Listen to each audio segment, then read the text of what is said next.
Hello students, so I welcome all of you my YouTube channel Rathore classes Mirzaganj.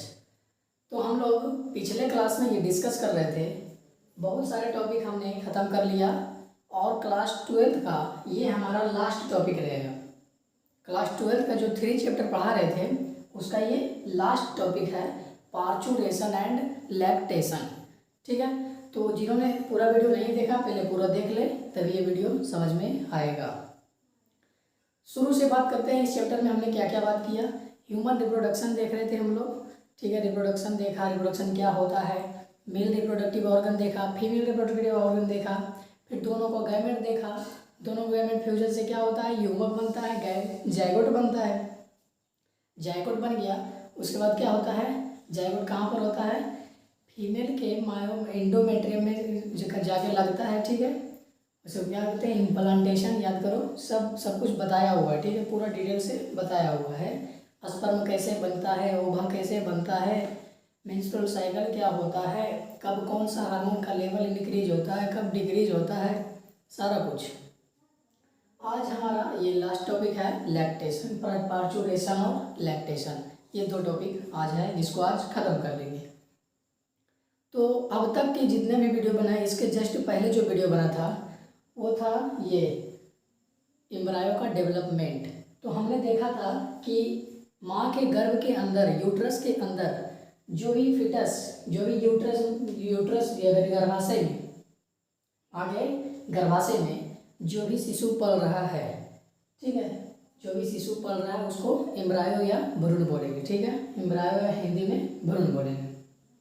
तो हमने देखा था कि पहले ट्रीमेस्टर, सेकेंड में ट्रीमेस्टर और थर्ड ट्रीमेस्टर, मतलब 3 या 9 महीना में ये पूरा तरह से विकसित होता है, जिसमें से पहले हार्ट आता है, फिर हाथ पैर की उंगली आता है, फिर बाल आने लगते हैं, फिर बच्चा मूवमेंट करने लगता है, गति करने लगता है, जिससे माँ को अनुभव यह होता है कि हमारा बच्चा पेट में लात मार रहा है। क्या कर रहा है, लात मार रहा है। ठीक है, उसके बाद सारा ऑर्गन डेवलप हो जाता है और पूरी तरह से 9 महीना में एक माँ के गर्भ के अंदर एक भ्रूण क्या होता है, तैयार हो जाता है, एक कंप्लीट बच्चा तैयार हो जाता है। ठीक है, अब बात करते हैं पार्चुरेशन क्या है। तो पार्चुरेशन एक प्रक्रिया है। पार्चुरेशन क्या है, एक प्रोसेस है, एक प्रक्रिया है। कैसी प्रक्रिया है, तो पार्चुरेशन में ये होता है, पार्चुरेशन वैसी प्रक्रिया है, माँ के गर्भ से एम्ब्रायो का बाहर निकलना, माँ के गर्भ से एम्ब्रायो का बाहर निकलना ही पार्चुरेशन कहलाता है। क्या कहलाता है, माँ के गर्भ से ये एम्ब्रायो जो है, माँ के गर्भ से बाहर निकलना, माँ के गर्भ से एम्ब्रायो का बाहर निकलना ही पार्चुरेशन कहलाता है। ठीक है, तो पार्चुरेशन एक प्रोसेस है जिसमें क्या होगा, एम्ब्रायो क्या होगा, गर्भाशय से बाहर निकलेगा।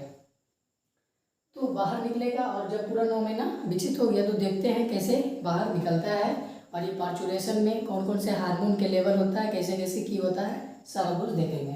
ठीक है, तो बात करते हैं जब ये 9 मंथ का था, मान लो 9th मंथ कंप्लीट हो गया है। क्या हो गया, 9th मंथ कंप्लीट हो गया है, तब क्या होता है। शुरू में तो बताए थे जब जाइगोट बनता था तो धीरे धीरे विकसित हो रहा, धीरे धीरे एम्ब्रायो बढ़ रहा है, तो माँ का गर्भाशय भी बढ़ रहा है, तभी तो बच्चा अच्छा से वहाँ पर पल पाएगा। ठीक है, तो दोनों बढ़ता है। लास्ट में जब 9th मंथ हो जाता है, जब भ्रूण पूरी तरह से विकसित हो जाता है, फिर गर्भाशय की वृद्धि रुक जाती है, फिर गर्भाशय की वृद्धि रुक जाती है। अगर ऐसा नहीं होता तो पेट में नहीं बड़ा हो जाता कोई भी बच्चा, तो ऐसा नहीं होता है। 9 मंथ के बाद क्या होता है, गर्भाशय की वृद्धि रुक जाती है, जिससे बच्चा बढ़ नहीं पाता। 9 महीने तक, 9 महीने हो गया उसका, पूरी तरह से विकसित हो गया। अब बच्चा क्या कर रहा है, उसको पूरा चिड़चिड़ापन लग रहा है कि अरे यार अब तो मुझे निकालो इस दरिंदों से, मतलब 9 महीना उसके लिए जेल होगा। तो वो बच्चा बोलता है कि अरे हम तो 9 मंथ रहे हैं, अब भी तो मुझे बाहर निकालो। तो बच्चा क्या करता है, बच्चा ही सिग्नल देता है माँ को। माँ नहीं चाहती है बच्चे को निकालना, लेकिन बच्चा ही माँ से बोलता है, माँ को सिग्नल देता है कि अरे माँ अब मेरा टाइम हो चुका है, मुझे बाहर निकालो। कैसे, देखते हैं। जब 9th मंथ हो गया उसके बाद बच्चा में क्या होगा, स्ट्रेस उत्पन्न होगा। क्या होगा, स्ट्रेस। बच्चों में क्या होगा, स्ट्रेस उत्पन्न होगा। स्ट्रेस मतलब तनाव उत्पन्न होगा। ठीक है, नहीं बढ़ पा रहा तो तनाव उत्पन्न होगा, और इसी तनाव के कारण एड्रीनल ग्लैंड, किसके एड्रीनल ग्लैंड? ये शिशु के एड्रीनल ग्लैंड, हाँ शिशु के एड्रीनल ग्लैंड, ठीक है, इसकी बात कर रहे हैं, इसके एड्रीनल ग्लैंड।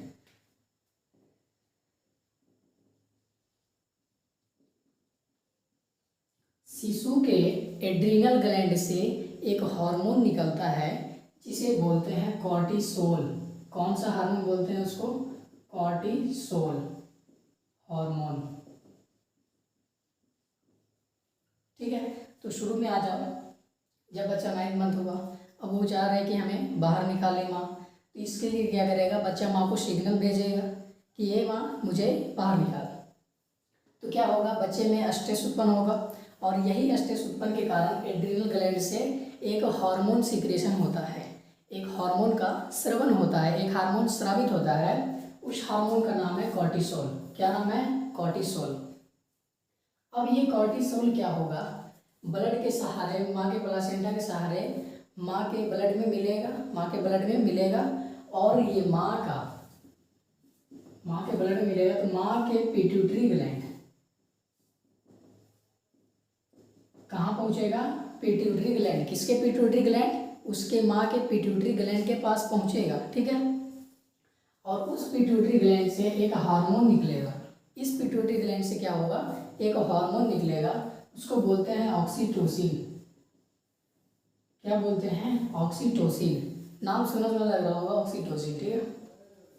तो सबसे पहले बच्चा में स्ट्रेस उत्पन्न होगा, और यही स्ट्रेस के कारण बच्चे का एड्रिनल ग्लैंड से एक हार्मोन का सिक्रेशन होता है जिसको बोलते हैं कॉर्टिसोल।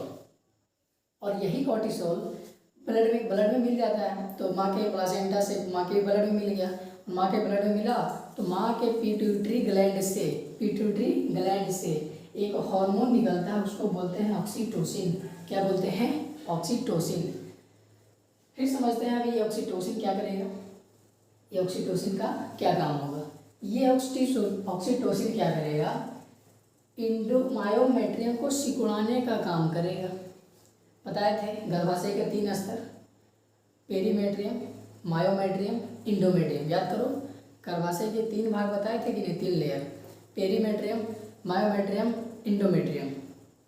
तो ये जो ऑक्सीटोसिन हार्मोन ये जो रिलीज हुआ है माँ के पिट्यूटरी ग्लैंड से, किसके कारण? कॉर्टिसोल के कारण जो ऑक्सीटोसिन निकला है, इस ऑक्सीटोसिन का काम होता है माँ के गर्भाशय की बिचली वाली लेयर जो होता है मायोमेट्रियम, उसको सिकुड़ाना एवं फैलाना। अब देखो क्या होगा, बच्चा बार बार स्ट्रेस करेगा, बार बार एड्रेनलिन निकालेगा, कॉर्टिसोल निकालेगा, माँ के पास सूचना जाएगा, माँ ऑक्सीटोसिन निकालेगी। जितना ज़्यादा ऑक्सीटोसिन निकालेगी उतना ज़्यादा सिकुड़न होगा, और जितना जल्दी से सिकुड़न होगा उतना असर से बच्चा क्या होगा? बाहर निकल जाएगा, ठीक है। तो पार्चुरेशन में क्या होता है? यही होता है, माँ के गर्भ से इम्ब्रायो का बाहर निकलना। और ये इम्ब्रायो बाहर कैसे निकल पाता है? जब ऑक्सीटोसिन रिलीज होता है, माँ के पिट्यूटरी से ऑक्सीटोसिन रिलीज होता है, क्योंकि इसी ऑक्सीटोसिन के कारण माँ के गर्भाशय के मायोमेट्रियम सिकुड़ाने एवं फैलाने का काम करता है। कौन? Oxytocin hormone. और इसी सिकुड़न के कारण बच्चा क्या हो जाता है? बाहर आ जाता है। और इसी बाहर आने की प्रक्रिया को पार्चुरेशन कहते हैं, ठीक है। कहीं कोई दिक्कत? कोई दिक्कत नहीं। तो इतना बात कर लिए, हो गया पार्चुरेशन खत्म। अब उसके बाद लास्ट टॉपिक बच गया है लैक्टेशन। क्या बच गया है? लैक्टेशन।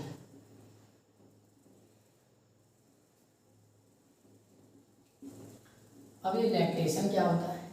तो जिस तरह से पार्चुरेशन एक प्रोसेस था, उसी प्रकार से लैक्टेशन भी क्या है? एक प्रोसेस है। इस प्रक्रिया में क्या होगा? इसमें भी ऑक्सीटोसिन का ही अहम भूमिका है, ठीक है।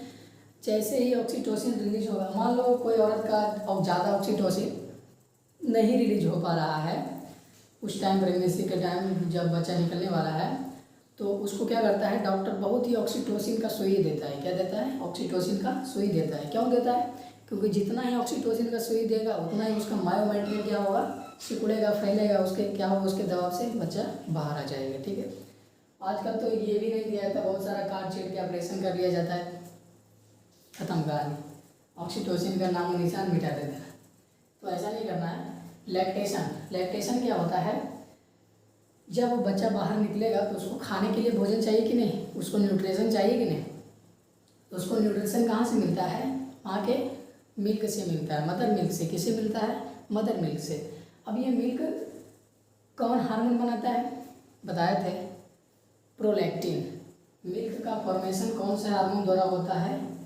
मिल्क का फॉर्मेशन प्रोलैक्टिन।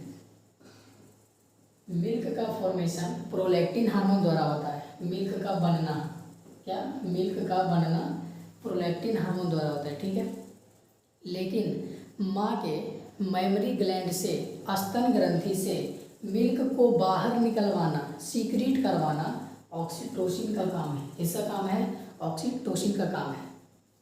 तो जब ये बच्चा बाहर निकलेगा उसके पहले ऑक्सीटोसिन रिलीज होता है, और जैसे ऑक्सीटोसिन रिलीज होता है दुग्ध तो उस टाइम बन जाता है। किसके कारण? प्रोलैक्टिन हार्मोन के कारण।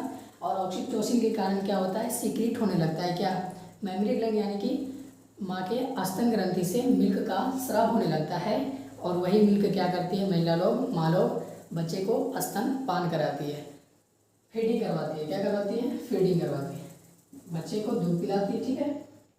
तो ऐसा माना जाता है कि सर्वप्रथम बच्चे को 6 मंथ तक या साल भर तक माँ का दूध ही जरूरी है।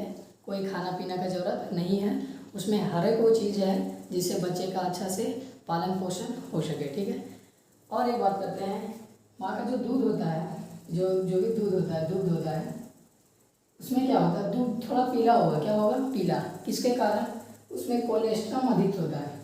कोलेस्ट्रम, उसमें कोलेस्ट्रम की मात्रा अधिक होता है, और उसमें एक चीज़ पाया जाता है IgA, ये भरपूर मात्रा में पाया जाता है, IgA। अब ये जाना कि IgA क्या है? इम्यूनोग्लोबिन ए, एक प्रोटीन का एक प्रकार है, ठीक है, एंटीबॉडी का एक प्रकार है IgA, इम्यूनोग्लोबिन ए। तो एंटीबॉडी 5 प्रकार के होता है, सब देखेंगे कब? ह्यूमन हेल्थ एंड डिजीज़ में ये चैप्टर पढ़ने को है, एंटीबॉडी पढ़ने को है, वहाँ पर बताएंगे, ठीक है। तो ऐसे यहाँ पर बता देते हैं कि IgA क्या है? एंटीबॉडी का एक प्रकार है या प्रोटीन है, ऐसे ही बोल सकते हो, ठीक है। तो लैक्टेशन किसे कहेंगे? बताओ, लैक्टेशन किसे कहेंगे? लैक्टेशन उसे कहेंगे जब बच्चा बाहर निकल जाएगा तो उसको दूध श्रवण होना चाहिए कि नहीं? तो ऑक्सीटोसिन क्या करवाएगा? मेमरी ग्लैंड से दूध का श्रवण कराएगा, और इस प्रोसेस को क्या कहेंगे? लैक्टेशन कहेंगे। और पार्चुरेशन किसको कहेंगे? जब 9th मंथ पूरे बच्चा का विकसित हो रहा है अंदर में, गर्भाशय में पूरी तरह से विकसित हो जाने पर माँ के गर्भाशय से उसे बाहर आना, उस बच्चे का बाहर आना क्या कहलाता है? पार्चुरेशन कहलाता है। तो आज हमने बहुत ही इजी वे में पार्चुरेशन और लैक्टेशन को समझा, और इसी टॉपिक के साथ ये चैप्टर पूरी तरह से समाप्त हो जाता है। अगर कहीं कुछ लग जाता है कि हम कुछ कहीं पर छोड़ दिए तो ये कमेंट में बता सकते हैं कि हमने ये टॉपिक छोड़ दिया है, ये पॉइंट छोड़ दिया है, ये पढ़ाने को था, तो नेक्स्ट एक्स्ट्रा वीडियो में बन जाएगा, ठीक है। ऐसे तो हमको लगता है कि हम पूरा ख़त्म कर दिए हैं, फिर भी बाय मिस्टेक हो सकता है, देख लेना। तो इसी के साथ आज हम करते हैं ख़त्म इस चैप्टर को। तब तक के लिए धन्यवाद।